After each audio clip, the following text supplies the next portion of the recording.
Hello, my name is Jane Galloway and I'm the Head of Flexible Working at NHS England and Improvement. And I'm joined today by Amy Butterworth from TimeWise. Amy is the Principal Consultant and is really heavily involved in delivering and designing this wonderful new programme we've got for you, which is NHS Flex for the Future. Amy, it's wonderful to speak to you today.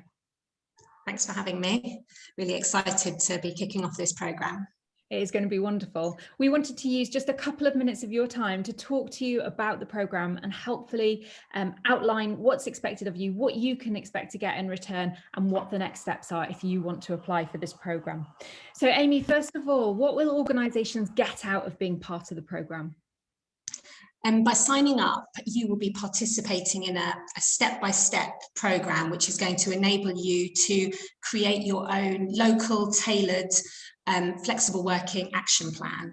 And that's really going to help you deliver on your flexible working commitments. So within the people plan, making sure that you have flexible working opportunities available for your whole workforce.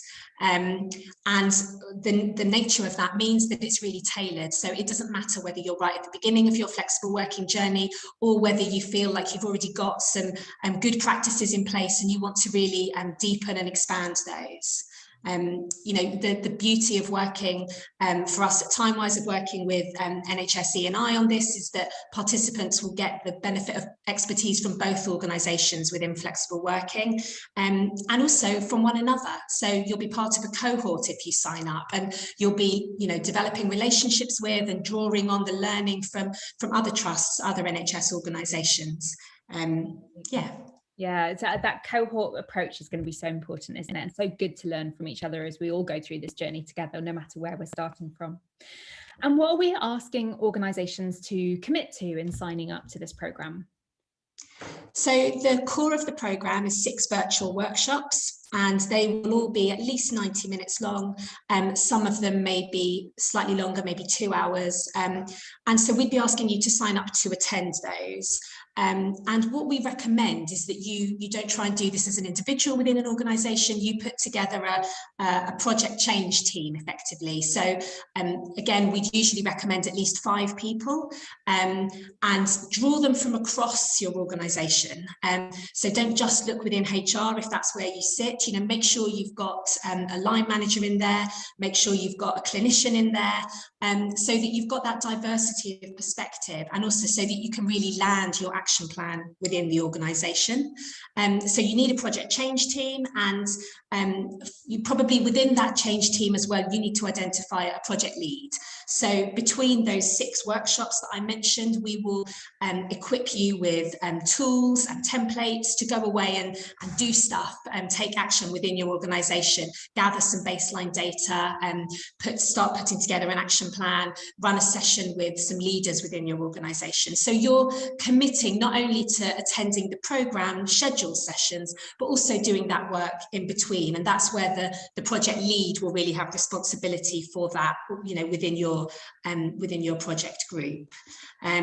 We'd also recommend that you find a senior executive level champion for your project, who should be engaging with your change team at various points during the programme.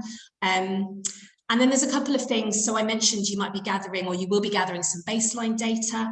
We'd also like to ask that you provide us with feedback as we go through the workshops, and that also you make a commitment to some end of programme evaluation and to staying in touch with the programme. So what we'd really like to do is be able to kind of longer term see the impact of this across the NHS as well.